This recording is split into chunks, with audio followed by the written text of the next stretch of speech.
नै दानिया आंहा नैबे दैमा खाथियाव माने दै जिरि जिरि मोनसे दैमा खाथियाव अग्रंआव नैबे एडभान्स हेपि निउ इयार गोदान बोसोर फैनोसै लागायाव खाना जाफैदों।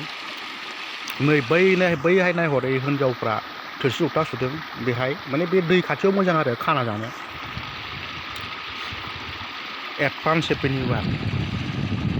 दिनै आंनि इउटुब चेनेलखौ नायलां माने नैबे गोदान बोसोरनि खाना जाजेननाय आरो नैबे 2025 मायथाइ फैनो लागानि खाना जाजेननाय अमा बेदर ना बिदि आरो ओमफ्राय जौ गोरान बेजों माने जौ गोराननि नैबे गोदान बोसोर फैनोसै लागाखाय खाना जाफैदों आरो नैबे अग्रंनि बै ब्रिज नुहुरनायनि गाहायाव बा खाथियाव नैबे अमा बेदर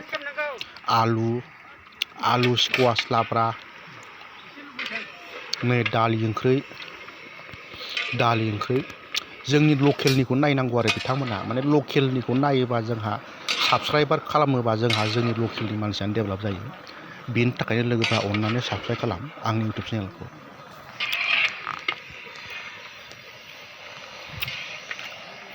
नैबे अमा बेदर गोथां माने अमाया मासे फुथारदों आरो अमा बेदर गोथां एडभान्स हेपि निउ इयार। खाना जानाय बोथोरा फैबाय नालाय साहा लोंदिनि दानिया साहाखौ माखासे लोंसै।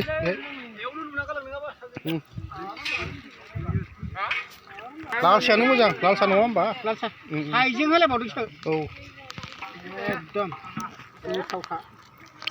माने आंबो गिदिंगासिनो दङ माने बेहाय आं एसे मा जादों मा जायाखै सोर फैदों सोर फैयाखै एसे नायनांगौ आरो बेहाय एसे डिउटि मोनदों आं नै साहा लोंनानै एसे डिउटि माने बेदरफ्रा मोनना मोनाखै माबोरै संदों माबोरै सङाखै। दैमा खाथियाव मोजां पिकनिक जानो दै सेराव आखाइ सुनोबो मोजां बिदि आरो नैबे अमा बेदर एवबाय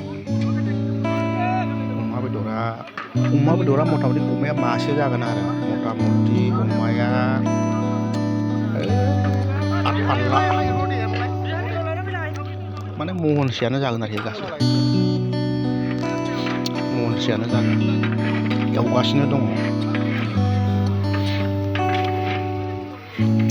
एवग्रायाबो जों गासिबो बे लकेलनि लाजोबो आरो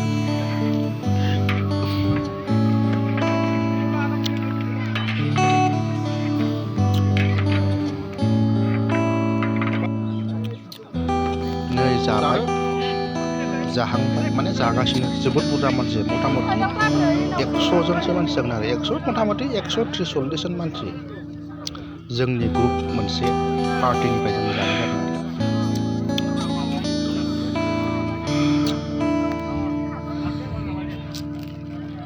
बिदिबा आंनि इउटुब चेनेला एसेनोसै गोजोन्थों बाय बाय।